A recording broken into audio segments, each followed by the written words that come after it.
Good morning, students.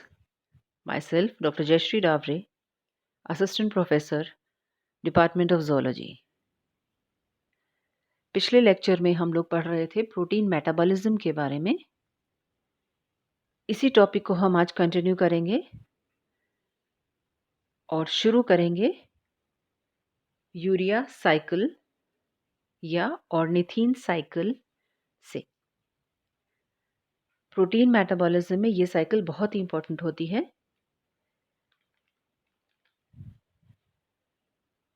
In animals, urea is produced by the cyclic process called urea cycle or ornithine cycle. 1932 में hence crab और Kurt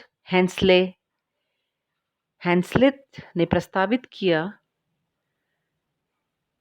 कि urea molecules के दोनों nitrogen atoms ammonia से प्राप्त होते हैं। क्या कहा इन्होंने कि यूरिया मॉलिक्यूल के दोनों जो नाइट्रोजन एटम्स होते हैं वो हमें कहाँ से मिलते हैं? अमोनिया से प्राप्त होते हैं। लेकिन अब जो नया हमें मालूम चला है वो ये है कि now it is known that one nitrogen atom comes from ammonia and the other from the aspartic acid. अब जो रिसेंट जो हमें मालूम चला है वो ये है कि यूरिया के मॉलिक्यूल में नाइट्रोजन का एक एटम तो हमें अमोनिया से प्राप्त होता है, लेकिन उसका दूसरा नाइट्रोजन एटम हमें एस्पार्टिक एसिड से प्राप्त होता है। इसको हम डिटेल में स्टेप वाइज पढ़ेंगे नीचे। The overall process requires 3 moles of ATP. It requires 3 moles of ATP and successive participation of 5 different enzymes.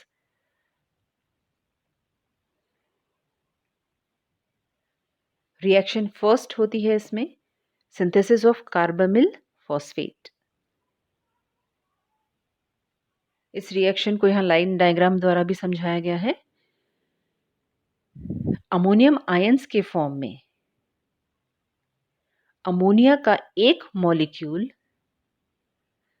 CO2 और वाटर के कॉम्बिनेशन में साइकिल में एंटर करता है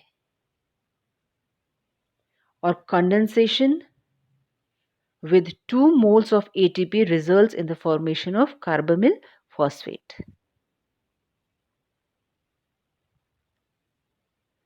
तो अमोनिया किस फॉर्म में एंटर हो रहा है? अमोनियम आयंस के रूप में साइकिल में एंटर करता है with CO2 and water and condenses with 2 moles of ATP resulting in the formation of carbamyl phosphate.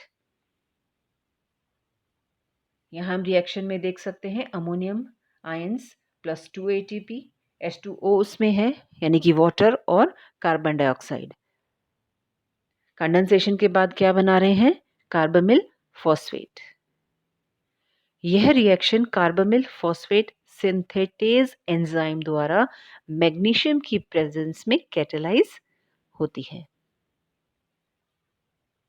और एन एसिटिल ग्लूटामिक एसिड एक एलोस्टेरिक इफेक्टर के रूप में एसेंशियल होता है।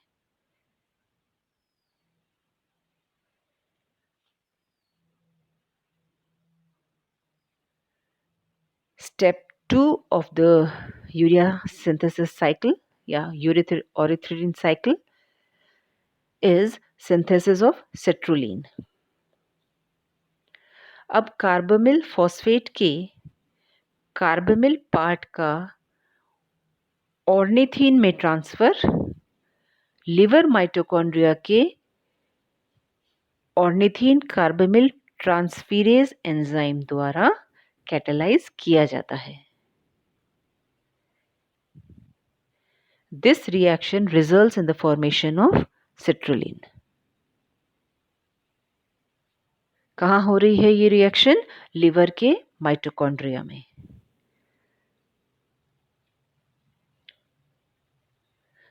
थर्ड रिएक्शन है सिंथेसिस ऑफ आर्जिनोसक्सिनिक एसिड। स्टेप 2 में हमारे पास क्या बना है? सिट्रोलिन। अब थर्ड स्टेप है सिंथेसिस ऑफ आर्जिनो सक्सिनिक एसिड। इस साइकिल में अमोनिया का सेकेंड मॉलिक्यूल, जैसा कि हमने ऊपर बात की थी, अमोनिया का सेकेंड मॉलिक्यूल एस्पार्टिक एसिड के रूप में सिट्रोलिन के साथ मिलकर आर्जिनो सक्सिनिक एसिड बनाता है। तो यूरिया के मॉलिक्यूल में दो नाइट्रोजन एटम्स कहाँ से आ रहे हैं? पहला तो अमोनिया से आया और दूसरा कहाँ से आ रहा है? एस्पार्टिक एसिड से। तो थर्ड स्टेप में अमोनिया का सेकेंड मॉलिक्यूल एस्पार्टिक एसिड के रूप में सिट्रोलिन के साथ रिएक्ट करके आर्जिनो सक्सिनिक एसिड बनाता है। इस रिएक्शन के लिए एटीपी, मैग्नीशियम और आर्जिनो सक्सिनेट सिंथेटेज एंजाइम की रिक्वायरमेंट होती है।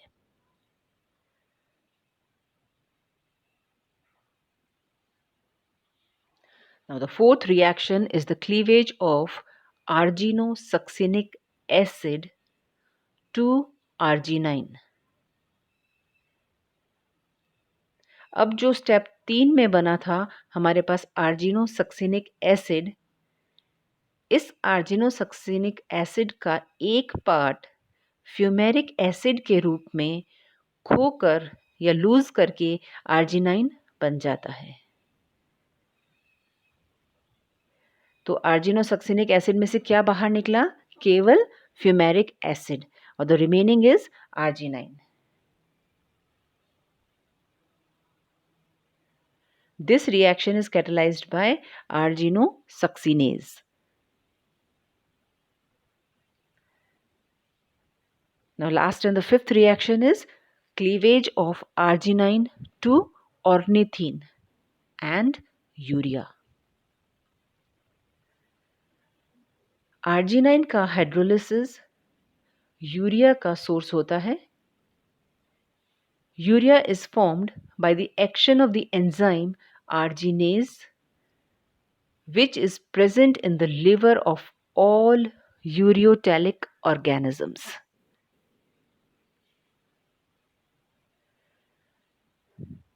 इस आर्जिनाइन के एक मॉलिक्यूल में 4n एटम्स होते हैं, जिनमें से 2n एटम्स यूरिया सिंथेसिस के लिए सेपरेट हो जाते हैं और शेष बचे हुए 2n atoms amino acid ornithine के स्ट्रक्चर का पार्ट बन जाते हैं।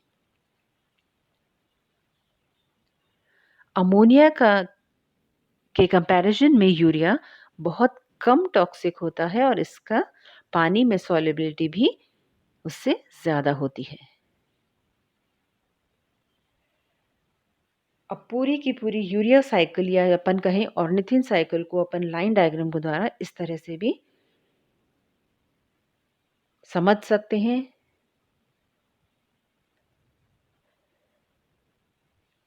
The main purpose of the urea cycle is to eliminate toxic ammonia from the body. A dysfunction of urea cycle, किसी भी कारण से इस यूरिया साइकिल में किसी तरह का डिस्टर्बेंस आता है, would mean excess amount of ammonia in the body which leads to hyperammoniemia and related diseases. Urea cycle की इम्पॉर्टेंस है कि इसमें फ्यूमेरिक एसिड सिंथेसाइज होता है जो यूरिया साइकिल और CA साइकिल को लिंक करता है। CA साइकिल यानी कि सिट्रिक एसिड साइकिल को लिंक करता है। ये यूरिया साइकिल किस किस को लिंक करता है? इसमें बनने वाला फ्यूमेरिक एसिड यूरिया साइकिल और सिट्रिक एसिड साइकिल को लिंक करता है। Now comes the amino acid decarboxylation. Decarboxylation is the chemical reaction that removes a carboxyl group and releases carbon dioxide.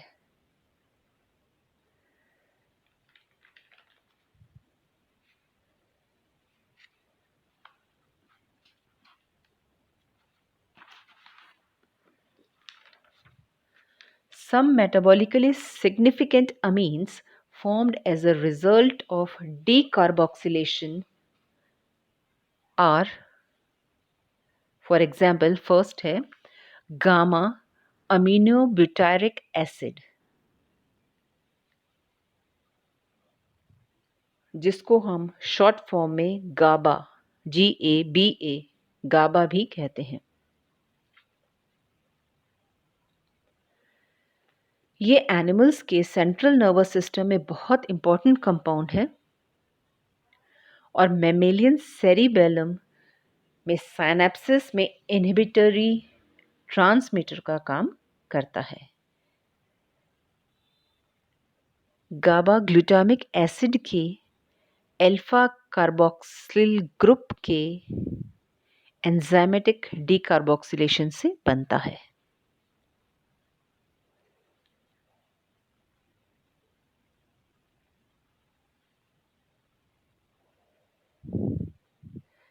Decarboxylation से बनने वाला दूसरा अमीन है हिस्टामीन। यह एक पावरफुल वेसोडायलेटर होता है जो मास्ट सेल्स में बनता है। हमारे बॉडी में पाए जाने वाले मास्ट सेल्स में बनता है।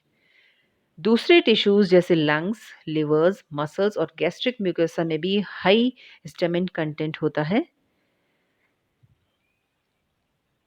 अभी हिस्टामिन का क्या काम है? हिस्टामिन स्टमक द्वारा पेप्सिन और एसिड के सिक्रीशन को स्टिमुलेट करता है। मास्ट सेल्स में अमीनो एसिड हिस्टिडीन का डीकार्बोक्सिलेशन हिस्टिडीन डीकार्बोक्सिलेज द्वारा होता है, जिससे हिस्टामिन बनता है। कैसे बनता है हिस्टामिन?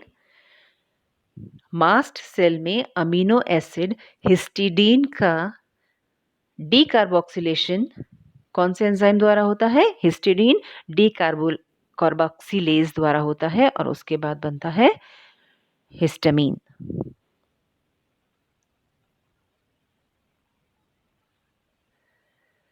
थर्ड प्रोडक्ट है 3,4 डाइहाइड्रोक्सी फिनाइल इथाइल एमीन,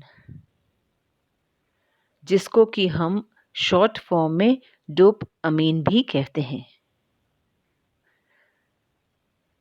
आपने ये नाम तो सुना ही होगा। स्पोर्ट्स से रिलेटेड ये जब भी कोई होता है ये नाम बहुत ज़्यादा सुनने में आता है।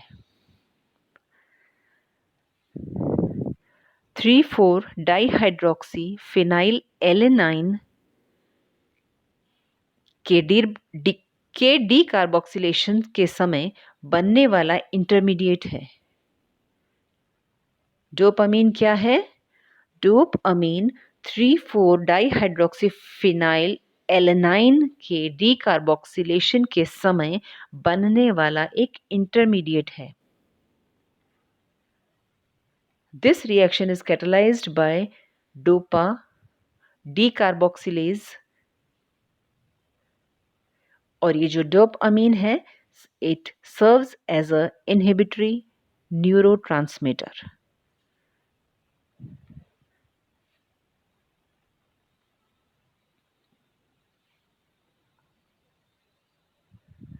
डीकार्बोक्सिलेशन के बाद बनने वाला जो दूसरा इंपॉर्टेंट अमीन है वो है सीरोटोनिन, जिसको कि हम 5 हाइड्रोक्सी ट्रिप्टामीन भी कहते हैं।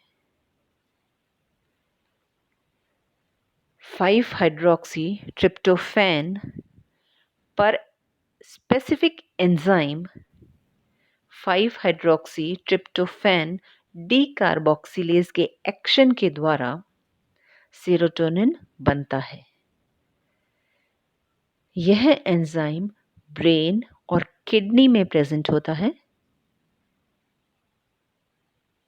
Serotonin is a vasoconstrictor and neurohormonal agent in men.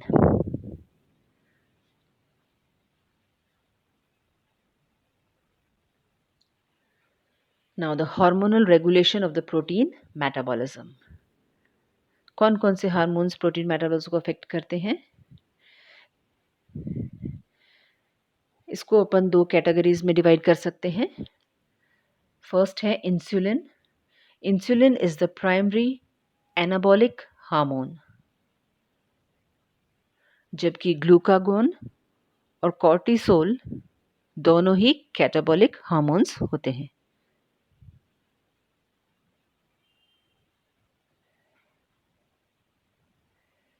सबसे पहले देखेंगे इफेक्ट ऑफ इंसुलिन. इंसुलिन का क्या असर होता है प्रोटीन मेटाबॉलिज्म पर?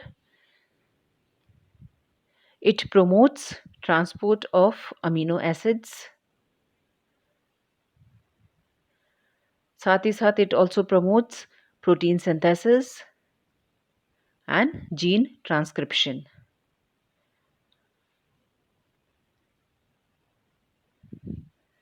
इंसुलिन प्रोटीन डिग्रेडेशन को इनहिबिट करता है और लिवर में ग्लूकोज सिंथेसिस को प्रिवेंट करता है.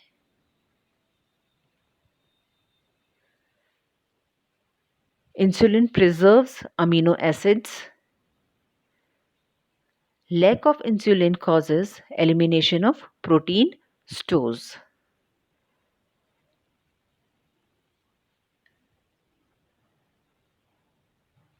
Now the effect of glucagon. Glucagon prevents hypoglycemia.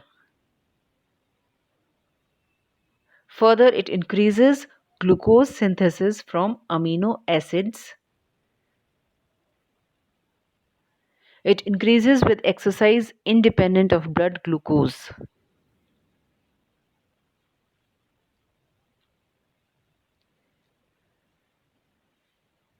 Effect of cortisol. Cortisol adrenal glands द्वारा प्रोड्यूस किया जाता है.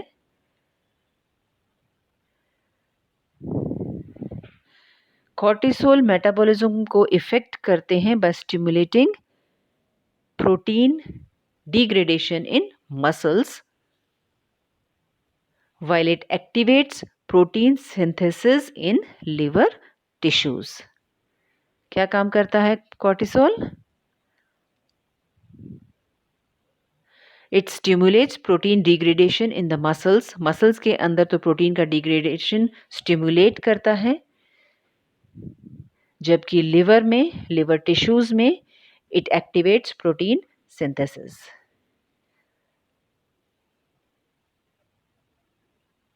Now the effect of the growth hormone. Growth hormone increases transport of amino acids to the muscle tissues to synthesize protein.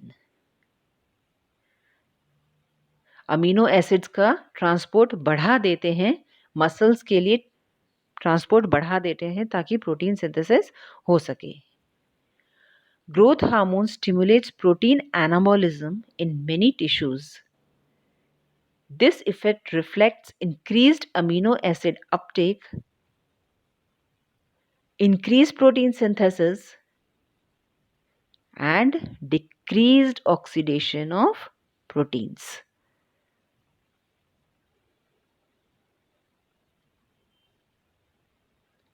यानी कि amino acid का Uptake increase होगा और protein synthesis भी इंक्रीज होगा, लेकिन ऑक्सीडेशन ऑफ प्रोटीन डिक्रीज होगा. इसी के साथ ही हमारा चैप्टर खत्म होता है. Thank you students.